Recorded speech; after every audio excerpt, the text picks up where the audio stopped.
I found out Look at that. later on just how devastating. Children decided it was time for mother and father.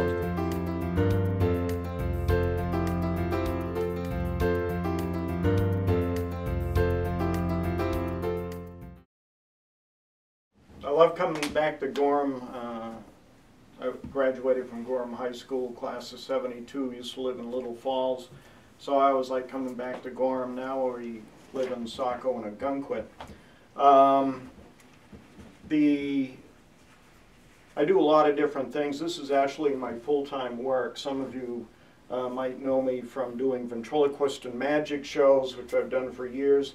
So, and people say, well, what's your real job? I said, well, if you won't believe it. What's your real job? I said, well, I build ships and things inside of bottles. And they're like, what? You know.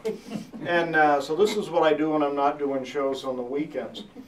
And it keeps me out of trouble. I work at home, have a little table set up. My wife knows where I am all the time. And I'm pretty quiet. I stay out of her way, so it works out really well. And I first got interested in doing the ships and bottles. Started out as a hobby, but eventually, you know, the hobby gets out of control. All your friends and relatives already have the thing that you made. They've had enough. They don't want any more. So then what do? So I had this great idea. I was born in Portland. I'm a maniac from way back. I build ships and bottles. I'm a Perkins from Perkins Cove, descendant of Perkins Cove. Nothing gets more Maine than that, okay? So obviously I can make my fortune by making ships and bottles and selling them in the souvenir shops up and down the coast. I mean, isn't that obvious? So I made up a sample and I spent 2 days. I made a list of every souvenir shop on Route 1 that sells nautical stuff, ship stuff, anything having to do with the ocean. I spent 2 days driving up and down the coast visiting every single souvenir shop on Route 1, and nobody would touch the things. Nobody wanted them. I said, I don't get it. The very last shop I stopped in, he says, can I be very honest with you? I said, yes. He said, these are absolutely beautiful, but they're what we call a sitter. They're so expensive, they're going to sit on the shelf, and nobody will ever buy one. Because the tourist, it's got to fit in a suitcase, and it can't be more than 25 bucks. And I'm selling ships and bottles that start at the low end at 350, and they're like, nobody's going to buy these, you know. So they said, we might get one to put in the window to bring people in, but it's not going to sell. I said, okay. So I'm trying to figure out what to do. I'm learning how to do websites. So I figured I'd put up a little one-page website to learn the code and stuff. And I put up the one-page website, and I figured, what can I make a website about? So I got all the ships and bottles. So I put up a little one-page website. I make, you know, ships and bottles, and I just kind of brushed it off. Well, all of a sudden the emails start coming, the letters start coming, and people are calling me. They want to order a custom-made ship in a bottle. I'm like, whoa, wasn't expecting that. And what it is I found my market by accident, and the people who buy the kind of work I do are people who want a particular ship, a particular house built in a bottle just for them. Retired Navy guys, they want their ship in a bottle. One that I never would have expected, historians want a particular building or a particular ship in a bottle. And on and on and on. And the best part is they never ask, how much is it going to cost? The question is, can you do it? Yep. Well, yeah, okay. And the only time they ask how much is when it's time to write the check, because they need to put an amount on there. You know, and so that's my market. And I'm backlogged about 6 months doing these. So what I'm here about today is that's how I found my market, and that's who I make them for. They're all different. I do a lot of pirate ships. I do a lot of Mayflowers. This is New England, you know. And pirate ships are big. And I have sold exactly one ship in a bottle in Maine. The rest of them go to Massachusetts, New York, Florida, and California. Okay? Because that's where people retire, and that's where the money tends to be. So I've sold one, and I think the one I sold in Maine was a little ornament for 35 bucks. So Maine is not my market, so who knew?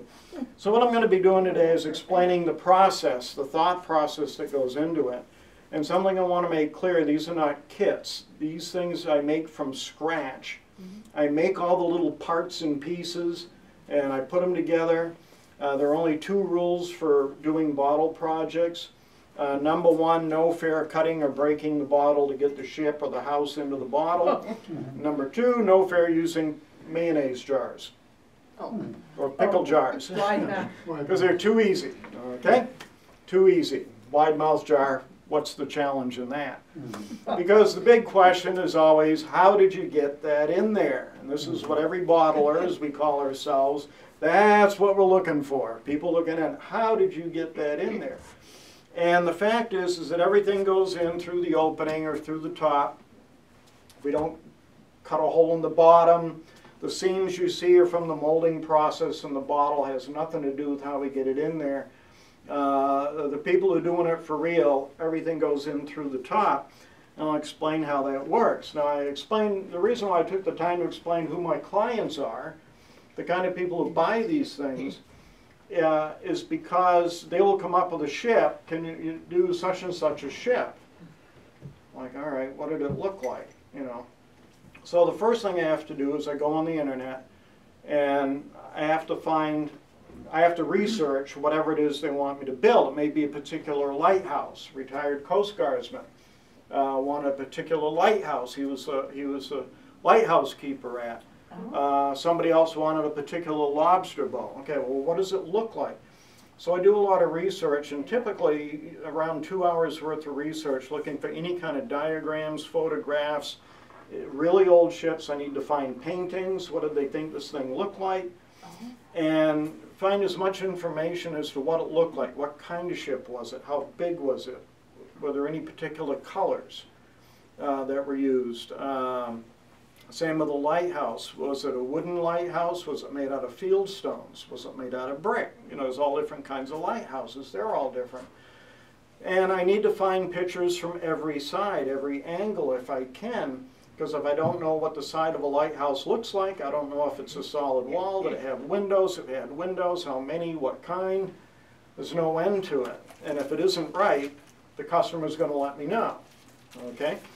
So that's what I do, is I do some research, and these are some sample, the kind of drawings that I find on the internet. And I've got here the HMS Bounty, popular ship people want. The Mayflower, I've got, I think that's, yeah, this is Cutty Sark, top and side views, and then we've got the USS Constitution, Old Ironsides, okay? So this is an example of the kind of thing that I work from, and what I do is I scale it on my computer to the size that it's going to need to be inside the bottle. So I actually cut and form all the pieces and check them for size and accuracy by laying them on the various diagrams, so I know that they're going to be right, that they're going to be accurate as I can physically make them. And again, this is 4 different ships just to show you, but I would actually have diagrams of different angles for each one of these ships to work from, all scaled to size. So let me put that over here. The other thing that I do is I've drawn some sails. I drew these really big and scaled them down, and I print them. And the sails are made out of paper. And I've arranged them on the sheet so that I can cut out the sails in the fewest number of cuts possible, okay, in the most efficient way. And these sails are kind of generic sails in that I can use different sails for different kinds of ships. Different ships have different kinds of sail arrangements, so I can get them out of these. And again, I make them out of different sizes. Typically in a sailing ship, the sails are bleached in the sun, so they are bright white. But some people want a more older look or antique look, so I also have them printed on ivory paper to give it a more aged look for people who want that. And one person wanted a ship with they wanted a pirate ship where the sails are torn and ragged and stained, So I did that for them too, you know. So whatever it takes, whatever they want.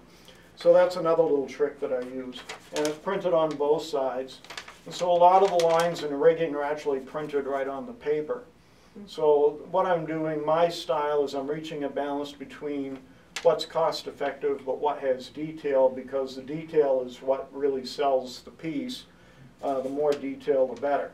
So, and people, if they do kind of cringe on a price, they say, well, don't put in as much detail. I say, well, then I won't do it because it's no fun to look at, you know. The other thing that I do, once I do that, then I start working on the pieces. All the pieces are made by hand, and so I spend a lot of time at Michael's or A.C. Moore, okay? And the masks are made out of like little tiny miniature dowel sticks. I use round toothpicks. The bamboo ones are a little bit thinner. The round toothpicks have the points, so that would be the top of the mast, and then for the main part of the mast I use the little miniature dowel sticks. Some of these things I'll be passing around later. I think you all know what toothpicks look like, so we're not going to spend a lot of time on that.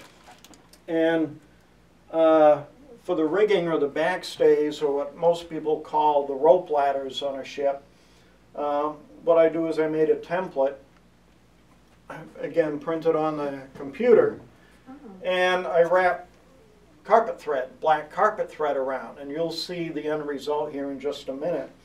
Once I get the thread wrapped around following my template, then I put glue on it, let the glue dry, and I use Elmer's glue because that just turns into nothing, you know, practically.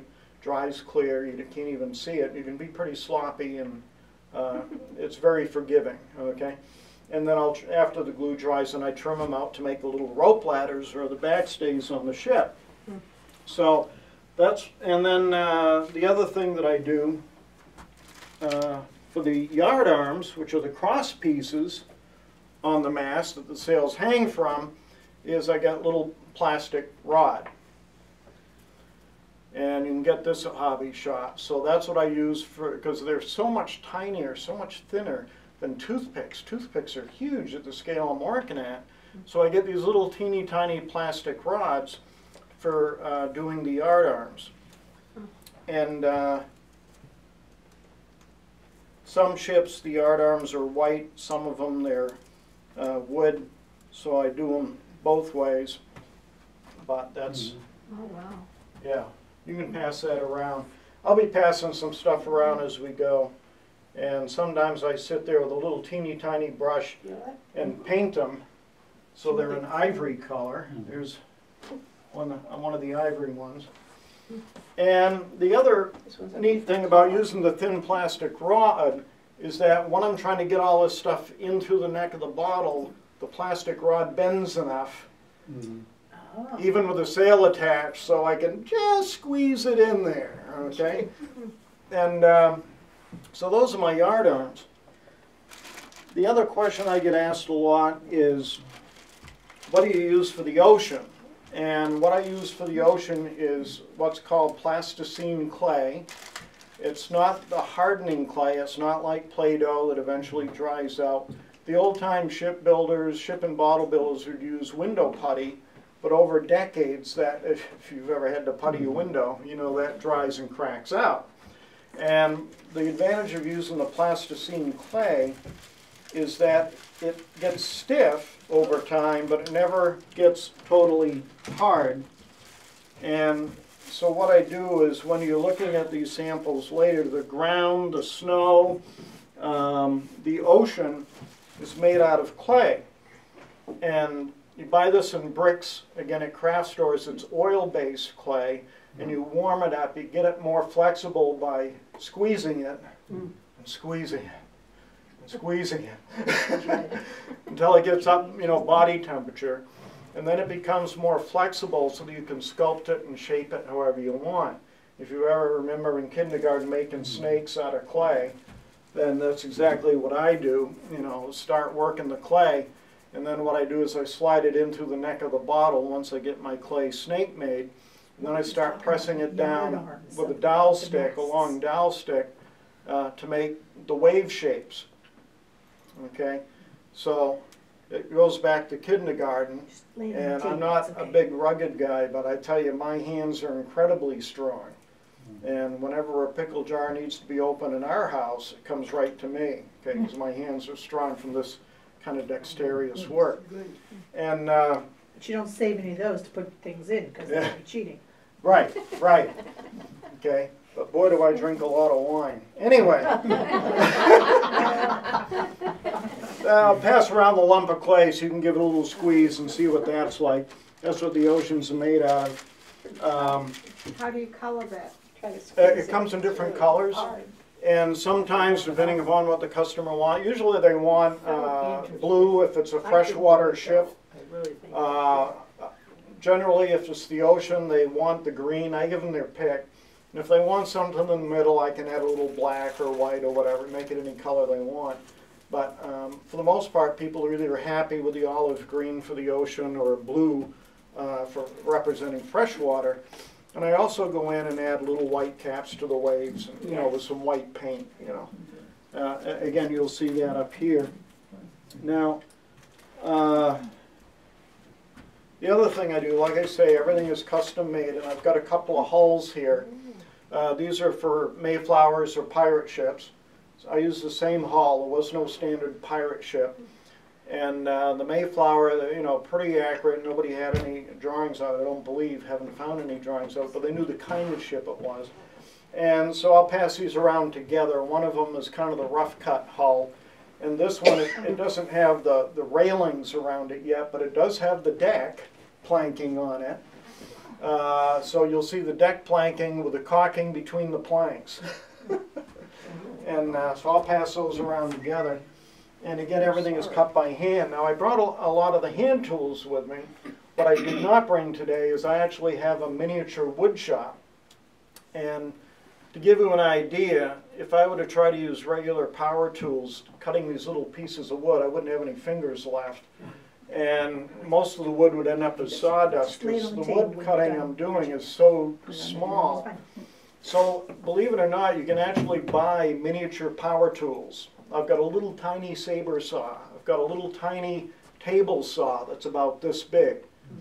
Okay? An arbor table saw so I can angle the blade. I've got a little tiny jeweler's saw for a jigsaw. Oh, cool. A little teeny, I've got a little miniature belt sander to save me sanding.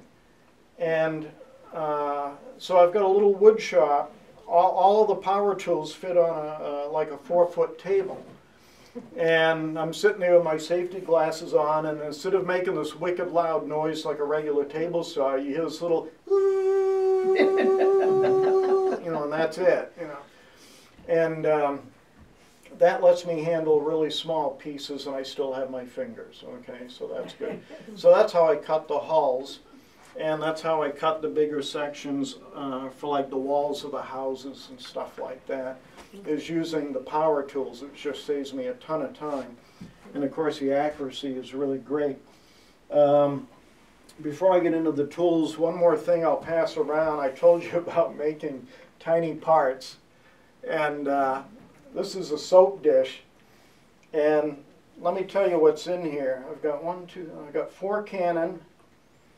I got 4 ship anchors in here, deck hatches. I've got a couple of little teeny tiny staircases between the decks, and I've also got the rope ladders or the backstays that I told you about earlier. Okay, so you can see how they finally came out. I'll pass this around.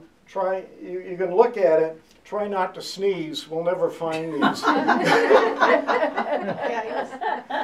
Well, one time I was working on a bunch of cannon and I sneezed and I lost 6 cannon just like that. I never did find them, you know. So, just, you know, if you want to try to pick them up, good luck. But mostly just pass around the soap dish and take a look. That's a good thing. And show you some of the detail, because even the deck grates, I've got the little cross pieces on the deck grate, and so it's pretty incredible. And this is the kind of detail. And again, I have to make all these pieces by hand. Now the good news is I'm fiercely nearsighted, and so I get to work all day without my glasses on. and it's great. I talked to my eye doctor. I said, am I hurting my eyes by doing this? He says, no, you've got built-in binoculars, you know. And he said, this is the best possible use for them. You know, you get to sit there, you don't have to wear your glasses all. You know, I take them off, I'm legally blind, you know, but I'll sit there. And so now to show you, I'll show you some of the tools now, the hand tools. Any questions at this point, real quick? You kind of know the background and how I got started, and you know, you understand that this is all handwork. You know, none of this is mass produced. And so now for the tools,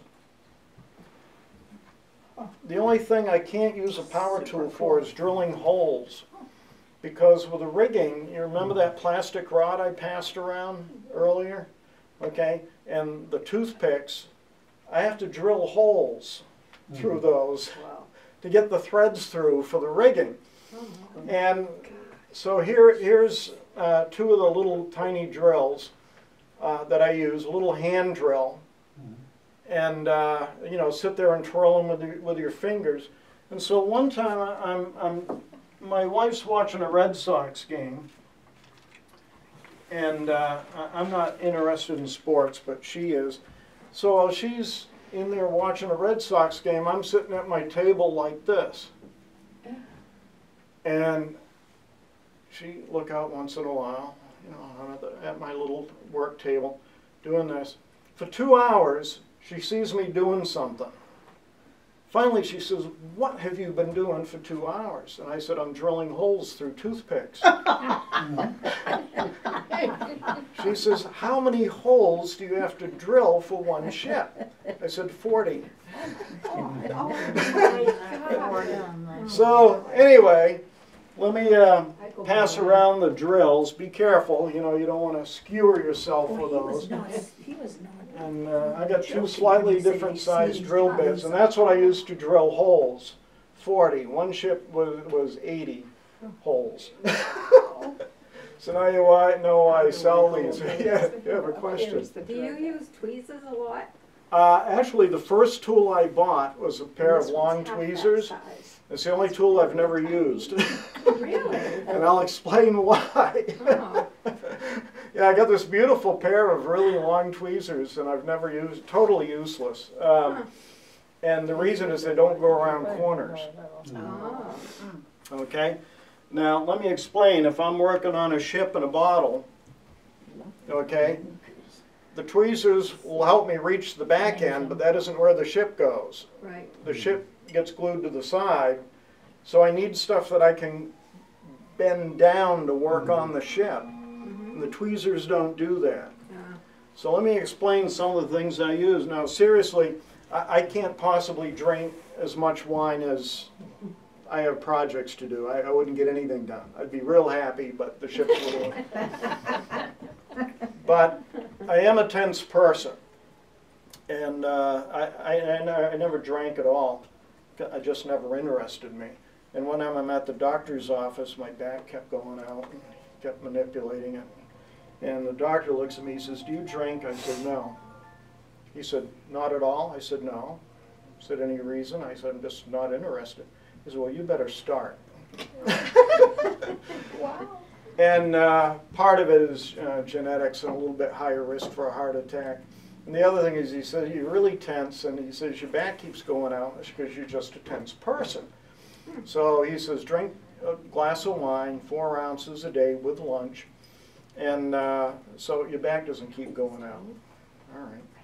So I ignored him, and then another doctor told me the same thing.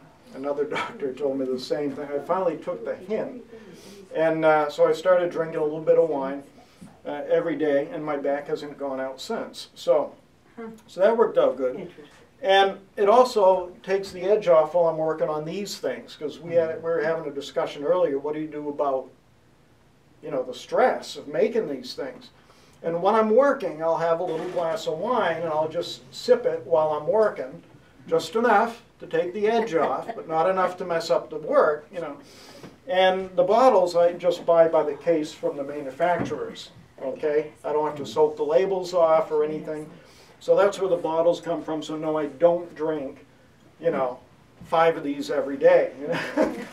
So I'm actually working on 5 ships at a time just for efficiency.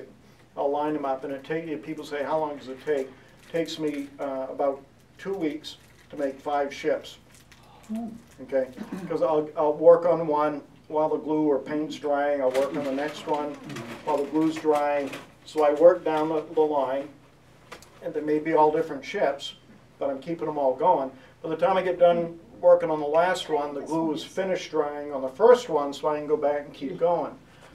And so now we get to some of the examples of the tools. Little tiny scissors for cutting out the sails. This is a surgical tool that comes in handy.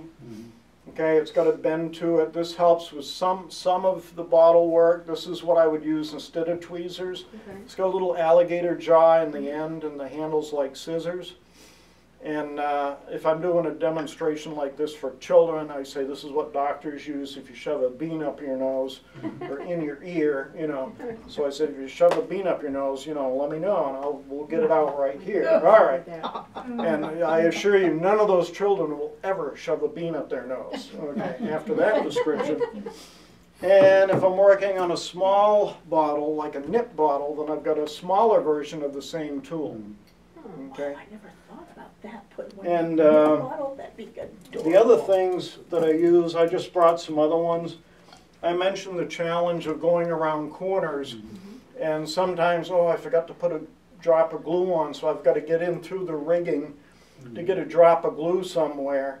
So another tool I use a lot, this is a thin dowel stick, and this is part of a bicycle spoke, which gives me a flat surface for putting a drop of glue right where I need to put it, okay? A lot of tools, a lot of the bottlers, they just use coat hanger wire, and I think that's the direction I'm going to go into, because coat hanger wire is thinner than this. This is aluminum wire used by sculptors as an armature inside of their clay sculptures before they go to plaster or whatever. But what's nice is you can bend it any way you want. So you can change your tool on the fly, okay? And I have a lot of this one has a Q-tip stuck on the end in case I smear glue inside the bottle, okay? Oh, on the glass. On the inside of the glass, you know, how are you going to clean that off, you know? And depending upon the glue, use acetone or just warm water. So I've got that one. Got a couple of those, in fact. Oh, I never thought about that. You have to keep the inside really clean, or. Yeah. Wow. This one I'm not going to pass around, because this one is a dowel stick with a needle in the end of it. So I can harpoon a piece and then put it where I need it, you know, put some glue in, or I might use the needle to scrape dried glue off the inside of the bottle. And so it's whatever I need. And lots of times, you know, something will come up in the middle of a project, and I've got to create a tool in 20 minutes because the glue's drying. And if I don't have the tool I need in 20 minutes, then it becomes a lot more difficult, you know, to fix something once the glue dries. And so a lot of these things I came up with just because I had a need, and I had to come up with something really fast. This one has a needle bent on the end. It's bent, and the reason why, and there's no point on it, so I'll pass that one around. And I came up with that because I had some glue smeared inside the bottle, and I didn't see it in time. I was so busy focusing somewhere else. And the glue dried, and then I had to scrape it off. And it was a little tiny speck, and you know, if I use the Q-tip in warm water, it smears the glue, and you know, and it's hard enough doing this anyway. So I came up with that one to scrape off hardened glue, and that works really well. Or sometimes I need to apply a really tiny drop of glue, so I'll put the glue, little tiny dab on the end of that flattened needle to get a drop of glue precisely where I need it, okay? So that gives you an idea of some of the tools that I've got. Yeah, put those over there. And now we'll get into some of the bottle projects. Now, I'm going to introduce you to some bottling jokes. I do not make these up. I don't take the credit, and I will not take the blame. Some of these are not politically correct, but they're still funny. Okay, I think so. Anyway, so the first one, I have a friend who is totally blind, and he wanted a ship in a bottle. I'm like, really? What difference is it going to make? Okay, so this is his ship in a bottle. Okay.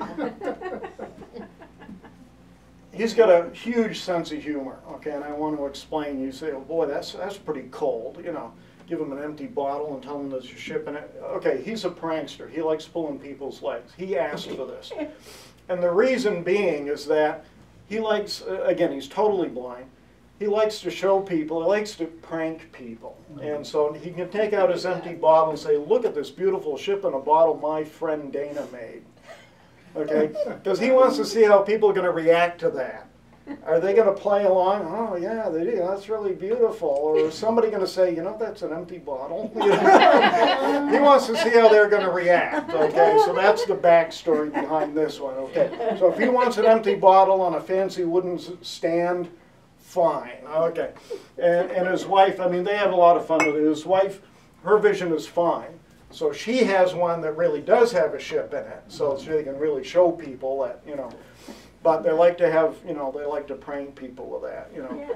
So, and they do that all the time with people, you know. She'll tell people, yeah, I like to dress up my husband in really funny looking clothes because he doesn't know the difference anyway, you know. And he'll be sitting right there, you know, while she's saying that. Okay, the next joke. These are the typical little wooden stands that I make. Brass plaque. This one, bottle, Turk's Head knot, beautiful cork, just the ocean. This is the Titanic. Ooh, way out of line, way out of line. All right, I know. I get it. All right, I'll pass around the Titanic. The reason I'm passing that around, you get to see the Turk's Head knot and make, you know, tie those by hand, and you get to see the ocean, how the clay. Remember that lump of clay you were passing around earlier? You get to see what I can do with that. That one doesn't have the white caps on it, but so that's the Titanic, right? It's just got the clay in there. Okay. Yeah. This next one has a little black rod sticking up. And I do have white caps. This is a submarine. This a friend of ours works at the Navy Yard, okay, and she just got the biggest laugh. I think she laughed for 20 minutes after I showed her my submarine. You know, we'll pass around the submarine. You can get to see the periscope and the. All there is a periscope. Yeah. That's it. And it's got the white caps. You can see what the white caps look like. All right. Oh, Don't worry, this gets better. Okay, relatively simple one. This is a Christmas ornament. I have no idea why. I sell, I don't know how many pirate ship Christmas ornaments. What says Christmas more than a pirate ship? You know? This is a very simple ship. It's just got one thread on it, but you'll see the little pirate flag, and it's got two cannon. Try not to drop it. And it's got the white caps on the waves. And once I get done using up all my glass ornaments, I'm done making those because they're not worth it. I got too many of the big projects to do. And then, okay, we're going to get serious. Yeah, it's a tiny little ship. An actual ship in a bottle.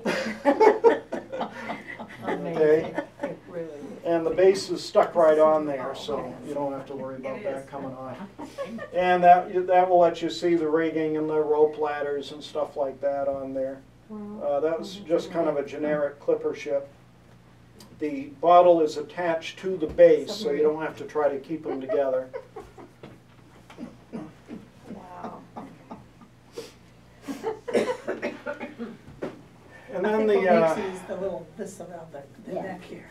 Dyer Museum in Saco, every year they have like a tree festival, Christmas tree festival. Yeah, if I look down. And they get Yeah. different businesses to sponsor so decorating detailed. all these trees, and they open up a museum full of these gorgeous trees. So I said, well, can I give you a tree, a Christmas tree? So this is a little Christmas tree in a bottle with a little presents around there.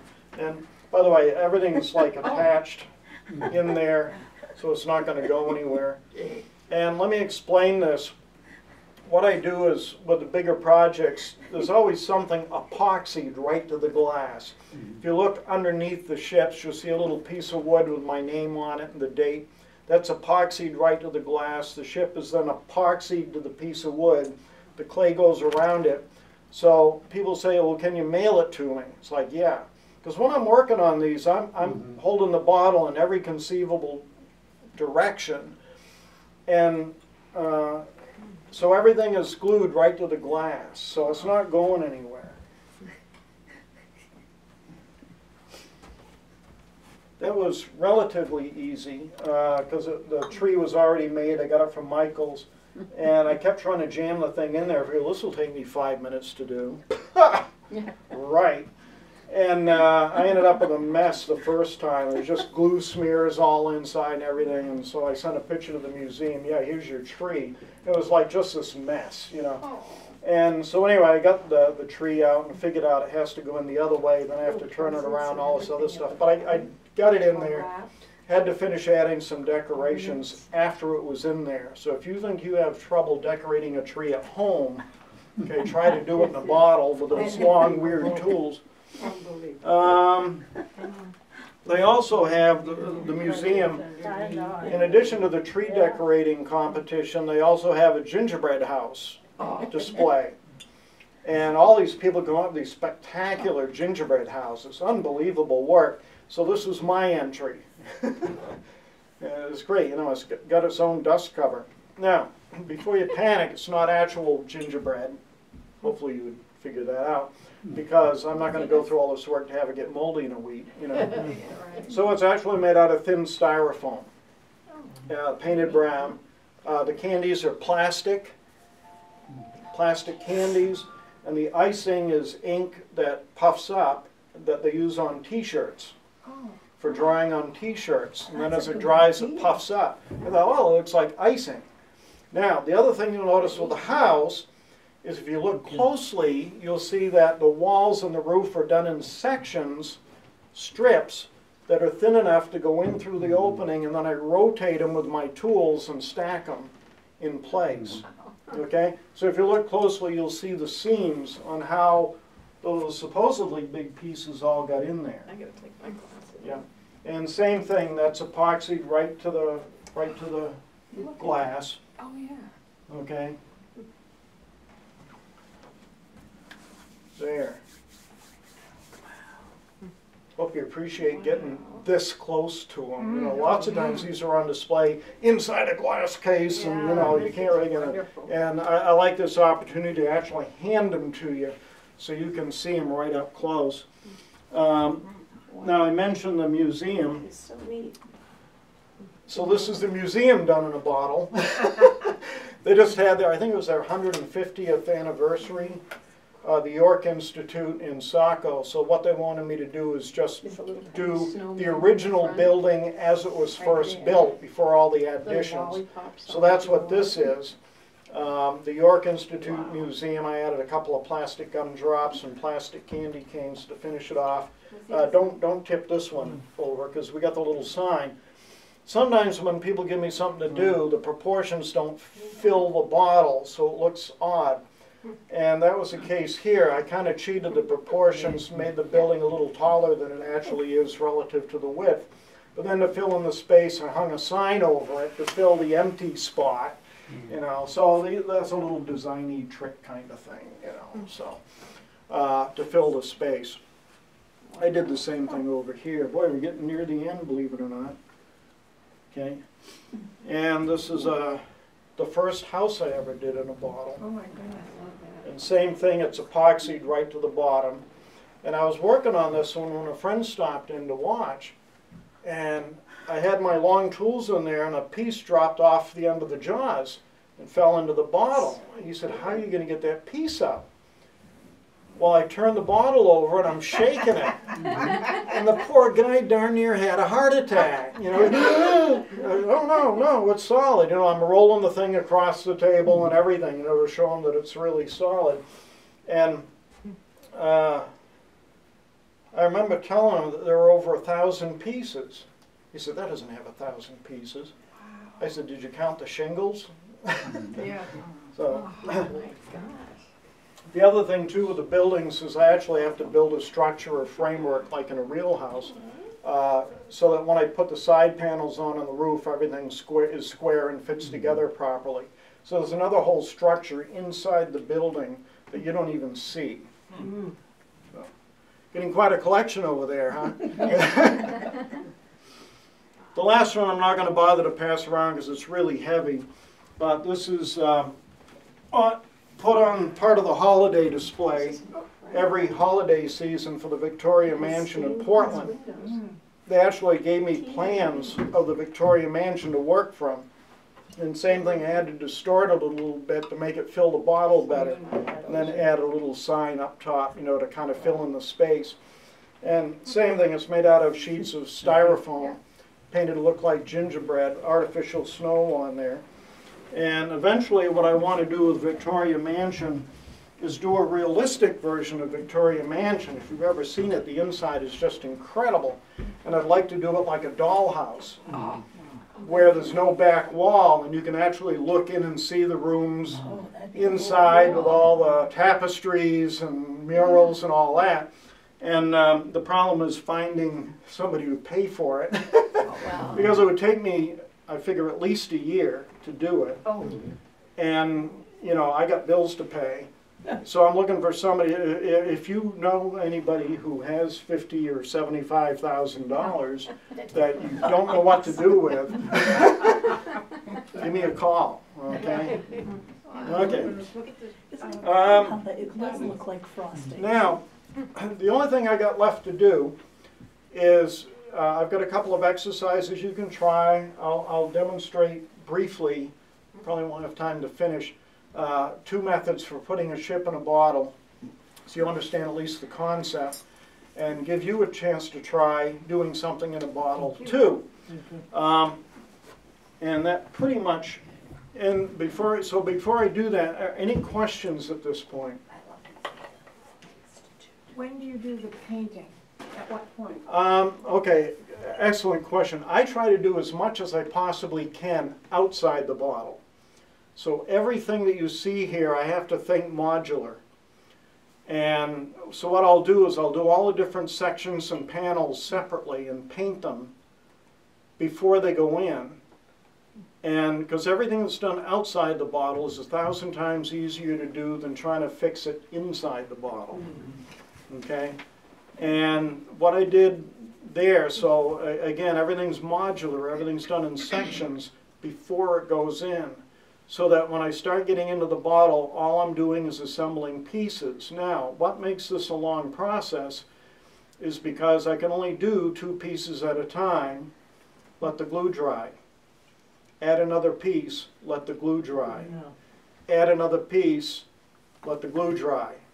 If I don't do that, and I get panicky, or the customer needs this next week, or whatever, if I try to do 2 pieces or 3 pieces, 100% of the time I guarantee I'll screw it up. Okay? Now on the blue mansion, the one he's holding right there, I got 2 of the corners lined up, and during the night the pieces shifted and the glue dried. And I'm like, now what? And so I had to sit there. I got a little tiny piece of razor blade. An X-Acto knife was too big. Broke off a little piece of razor and glued it to a stick. And it took me almost a day to cut all the way up that seam without damaging those pieces, to get them apart so I could reposition them where they needed to be and let the glue dry again. You know, I was sharing with them earlier, somebody wanted 2 Viking ships. So I did them at the same time. Worked on one, worked on the other, worked on one, worked on the other. One of them went perfectly well, the other one, nothing went right. And I'm doing them the same time, you know. And one of them ended up like a cocoon. I mean, the threads are all tangled up around, you know. And so I couldn't pull it back out because it was such a mess. So I had to go into my long tools, untangling the threads, untying little tiny knots that had formed. You know, I mean, it just took me forever. So I made money on one, not the other, you know. And my attitude is, you know, okay, this has now become an exercise. I'm not going to make any money, but I'll fix it. I'll solve it because it develops my skill. And one question we were discussing is, you know, have you ever wanted to throw one at the wall? And the answer is every time, but that doesn't help. So what happens when things get out of control and I don't see the solution is I'll put the tools down, I'll take a break, I go take a walk, I may go see a movie, have a hot fudge sundae, you know, pat myself on the back, you know, whatever I need to do to, okay. And meanwhile, my brain is working on the problem subconsciously. I'm not thinking about it. My brain works, and then like 20 minutes later, half an hour later, I got it, okay? And then I'll go back and you know, and I'll be back on track again. And again, sipping the little bit of wine, just enough to keep the edge up, because otherwise, you know, I had my 2 cups of coffee, I'm going to go build ships and bottles now. You know, you know, so it's balancing. A lot of it's the mental part of it, too. And I haven't hit my wife yet. 42 years, I've never hit my wife. I'm not going to start now, okay? Because she would just beat the crap out of me. But anyway, so we don't do that. We never have. And so, yes, it is frustrating, you know, but that's how I deal with it. You know. You mentioned using Elmer's glue. Do you use any other kind of glue, or is that the only one you use? Just epoxy, to glue stuff to the glass, the foundations, Yeah, the bottom of the ship hull. And that way I can shape the bottle. yeah. Like You a know. 5-minute epoxy, something like that? Yeah. Yeah. And Elmer's glue for everything else because it shrinks right up and dries perfectly clear. Somebody said, well, you ought to use the super glues. They'll dry in a few seconds. It's like, no, no, no, no, no. No. I want the glue to take 20 minutes to dry. Yes. You know, well, you could do them faster with this instant glue. It's like, no, no, no, no, no, no, no, no. You know, if anybody wants a rush job, that doesn't happen. You know, one person, you know, I need to have it next week. It's for my dad. He's in his 90s, you know, and it doesn't look good. And I'm like, well, he's not going to get one because I can't do it. You know, I just can't. You know. Never a rush job. Like it's Never. made out of the clothes. Any other It questions? does, doesn't it? You said you don't use tweezers for anything. How do you hang on to those little tiny things that you make in that soap? In that case, outside the bottle, I'll use small tweezers. Okay. Yeah, I also tend to keep my fingernails long, and I use something called a pick stick, which is a little tiny plastic stick with a gob of wax on the end. Oh. And that way I can hold the piece for painting or whatever without damaging the piece. Tweezers, you know, you're focusing on trying to get the work done, you squeeze too hard, and all of a sudden you've damaged the little tiny piece you're trying to fix. Right. And so, but yeah, like working on those little tiny cannon you saw in the soap dish, that's a case where I would use a small pair of tweezers. Okay. The long ones are the ones I've never used. Right. Okay. I'm kind of watching the time. What I'll do is I'll explain a couple of exercises. We'll have one going here, one going here, and then I'll put some. What I've got here are some real simple ships that I made strictly for visibility. And basically the 2 different ways of getting a ship in a bottle is to assemble a ship inside the bottle. So what I'll be doing, just quick on the theory, sliding this into the bottle. I've got, instead of epoxy, I've got a little piece of Velcro so I can use these over and over and over again for demonstrations. And then I use my long tools to actually put the mass into the holes. by doing the ship in a bottle this way, I can make the pieces a little bit bigger and end up with a bigger ship. The more traditional way to put a ship in a bottle is to have the mass hinged to the deck. And it's just little pieces of wire that go through. I'll pass this around. And what I will do in this case is fold this up. The yard arms rotate around the mass. In this case, I've got, if you've ever had braces, the little tiny elastics on braces. I don't use this on an actual ship in a bottle, but it's for the demonstration here. Normally I use thread. I sit there and lash these things together, and so that way I can rotate the yard arms on the mast, and once I slide it all in at once and pull the string up, then I go in with my long tools to rotate the yard arms into position, put a drop of glue on so they're all square and just the way they need to be. So that's the two basic principles. This is the one that most people are familiar with. But because it all goes through the neck of the bottle at the same time, you end up with a little bit smaller ship. And the first one I did this method because that's what the book said to do. And it's Christmas Eve. It's for my brother-in-law. The first ship in a bottle I ever made. It looked awful. It was crude. It was, oh man, I mean, I'm bawling my eyes out. I'm frustrated beyond belief. Christmas Eve, it's the only thing I got to give my brother-in-law. I'm cramming that thing in there, and I made the ship a little too big. And so it's like giving birth in reverse. Ooh, there's a picture. Ooh. Anyway, pushing that thing in there, and finally it pops in, and I got it all done and everything. The thing, I was embarrassed, you know. So the next day, Christmas Day, I give it to him. And I'm apologizing, even as he's looking at it. And I said, I'm really sorry, Denny, you know, it got late, blah, blah, blah, blah, you know. And I said, I'll make another one for you. I'll make another one. He said, is this your first one? I said, yeah. This is the first one you've ever made? Yeah. He said, I'm keeping this one. So anyway, he was happy as a, and he's got it right there on his mantle, and every time I go, I'm like, you know, embarrassed because I can make him so much better now. So he'll get another one. But he's got the first one, and he wouldn't part with it for any amount. So anyway, before I get into playing with the ships, I've explained where I'm going to go with that.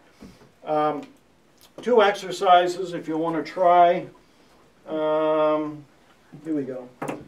This one is threading a needle in a bottle. And I strongly recommend that you use this tool. Okay? And I've given you your choice. It's a big plastic embroidery needle. Okay, so don't panic. Now, I can thread a little tiny hole in a toothpick, okay? For me, that's a normal day, okay? But to make it easier on you, this is a big embroidery thing, and it's all epoxied in there, so it's not going to go anywhere. And if anybody wants to try this one, the challenge is to thread. You can either use thread or string, using this tool to thread the needle, okay? Now, I'll warn you, what you're going to discover is glass is not perfectly clear. It's all wavy. And it will be like being in a fun house. Okay? Just to warn you. Okay?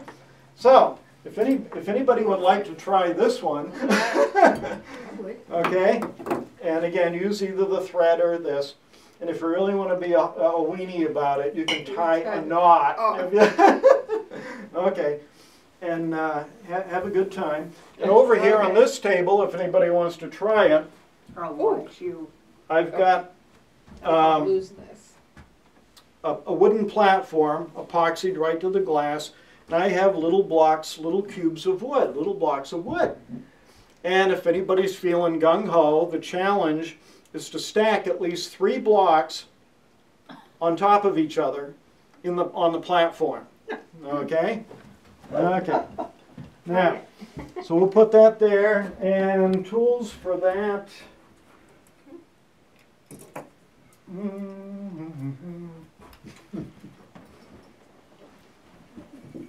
We'll give you your choice. This one has the needle. Okay. Don't all jump over here at once. Try it. Okay. Go on, Pam, show us how it's done. And if anybody wants to do that one, oh, look at it, she's learning, Yeah. she's laying it down on its side. Okay, that's not against the rules, whatever it takes to Oh, get is it it? done. Okay. No, I that's didn't know. fine, that's fine, it show the mind flexibility. Didn't And- you used to be an operating room nurse, Yeah. Terry? Yeah, She's got some skills, we I go. think. Ooh. Did you do it? yeah. Yay! Yay!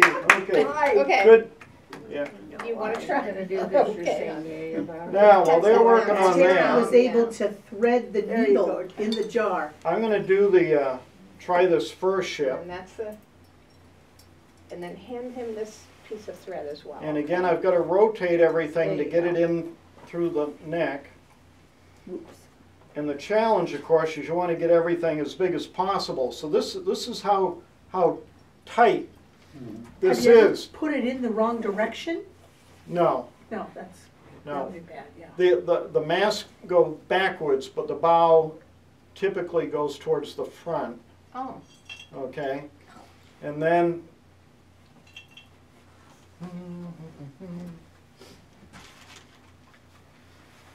Problem is, I need to, hold on a second. I hate to, oh, wait a second, maybe I can use this instead. Driving the cameraman nuts here. All right, here we go. Normally I use that tool for this, but we'll, Did you do it too? All right.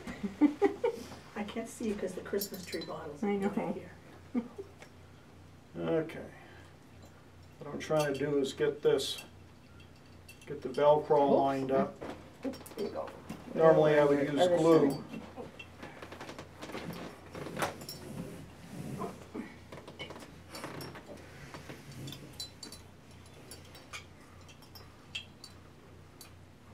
So you get to see that it doesn't just pop in there. Okay. Now.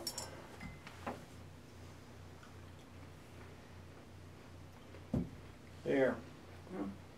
But how do you get it off the needle? And then what I would do is go in with my tools with the glue and then glue all, you know, straighten the yard arms around and everything. So this is a relatively easy way to go. The mast with this method never go perfectly straight the first time. That's why I have to go in and keep tweaking and positioning. I usually work back to front, one mast at a time, get it vertical so it looks vertical from every angle, and then put glue on. And then once it dries, I'll go in, pull the string tight, put a little drop of glue wherever the thread goes through, let it dry, and then I go in with a dowel stick and a piece of razor on the end and trim the threads while trying not to destroy the ship in the process. Okay? So this is the more traditional method of doing it.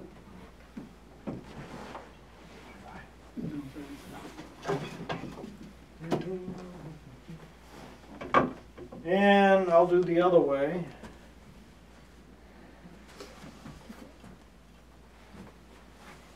Or try to do the other way. This one usually doesn't go as well, which is why I save it for last. But this is the method that I typically use. Push. This isn't attached. Plus I don't usually do it holding it my hand up in the middle of the air either. So if you want, maybe just slide it Can down you there. use I two will. things? Poke it with one and Slide stick it. it. How you doing with Attach the it threading the other way. needle? It's Pull the not needle out. attached. That might work. Did you want me to actually try to do that? You got 2 blocks stacked? Yeah. All right, good.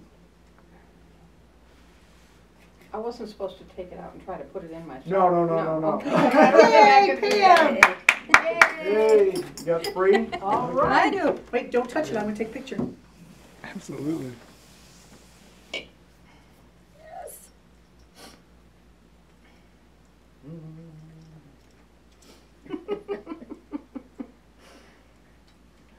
All right. What did you actually do, Pam? Oh, I didn't see what that She project stacked was. Oh, I stack little blocks. on Oh. top of each other. He said try to get at least 3, so I got Okay. 3. Yep. Yay! I did. What did Well, you I use say you for should do glue? 4. What did you use for I glue? did too. Oh, I used the needle. I may have to sit down. You skewer it and put it on? Yes, I Took would me think very so. carefully and just tight enough to pick it up, and then when you put it on, it like Also, that you're not It- so Yeah, tight. there's another Yeah, way to Give it stack to the Tom, let him blocks. try it. See, this way gets kind of dicey because With a needle? there's more of a chance of it tangling. Oh, But to me, Like it's he said, worth if you taking go the too tight, chance. push it off with one of those. But I didn't. and you have to put it in a certain way, right, to make it Yeah. stand Here's upright? another one here. It's not attached maybe to How long this. did it take you to figure out how to do that part? Oh my It goodness. depends. Sometimes they go pretty quick and sometimes they don't. Okay. This one I'm rushing it, so I know I'm gonna be in trouble. Wow. Um, I'm watching Tom. Oh, see, he cheated. But, you know, what you're seeing right now is typical for what I go through on one of Right. these. And, Can you see it all? Yes, I can. now the trick is to get the mast stood up and then get it into the hole. Oh, yeah. Oh, my gosh. Oh, Which wow. is why I may need to borrow. That was easy enough. Oh, those pinch Yeah. Show Let off. me, you wanna, can you grab those? Some people have it, she does. Yeah, that. Yeah. That was easy enough. I just did it, just like that. Very steady hands and. Okay. There. Maybe it's because I work with my little flowers and. No, you can leave it there. Okay. I didn't blow away any of those anchors, did I? So what's funny is people was so say, easy. can I watch you do it? Yeah. And the fact is, it's so time consuming, for a spectator, it's like watching paint dry. And the other thing is my language sometimes is not appropriate. Gee, I can't imagine that. And, you know, I'm the kind of person that I don't normally swear. You know, I like to save it for maximum effect. Right, right. And, like right now. Oh, if you could see the mess that I have created here, okay? And, but again, for me, this is a normal day. Oh, wow. I can't imagine Get you it? getting little No. knots out. How in the world, Yeah, you know? yeah. I don't think I'm gonna win this one today, but that's okay. I mean, that's part of, Well, you're it's hurrying. part of it, you know? You're trying to get it done. Yeah. But see, again, I told you I was rushing to get it in, and Yeah. this is what happens, you know? Exactly. And, This makes ways. yeah. Goodness. Here, I'll let you fix it. Yeah, okay. Neaten that up for us, Terry, come on. I'll show you another way to do the blocks, when he gets done. Oh!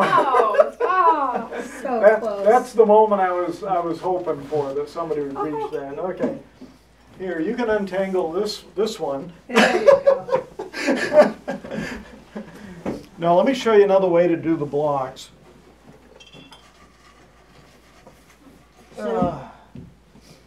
Here, take those. Okay. Yes.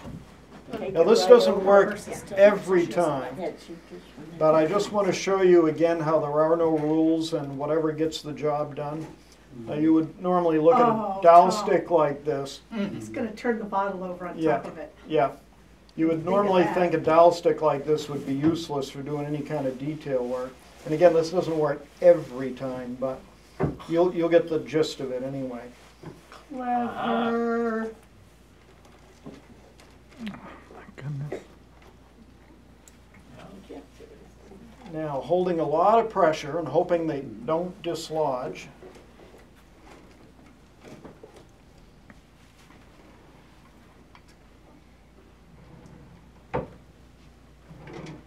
Oh! Almost. Okay. Anybody want to give that method a Very try? interesting, creative problem solving. Yes. Yeah, I'll try it. Teach kids You wanna or, try? yeah. Try it. You want to try it? Yeah. Okay. Try that way. And if you want to feel real gutsy and do all five, Sue. go ahead. Okay, so what's the premise, what they doing? Well, what I I, didn't see it. yeah, what I was doing was stacking the blocks up on the dowel stick. And you'd In wonder fact, where it we'll was. I do didn't see this, this. we'll do this as a team effort, Oh, okay. okay? Yeah. Because it's easier with two people. But instead of stacking the blocks in there, I stack them here first. And then turn the, Put the bottle over the top.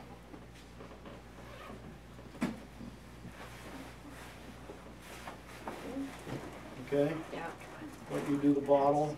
All right. Trying not to knock them off. Yes, sir. I want to stand up. Tomorrow, Friday, Okay. dinner, chicken fried dinner. Oh, yes, Okay. yes.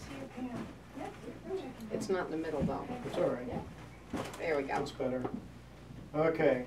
Now hold on to the bottle. Oh. We're going to do this together. Oh gosh, should I I stand up? think you should. Yeah. Okay, let me, hold on to Yep. it. Hoping it's going to snow and I don't have to go. All right.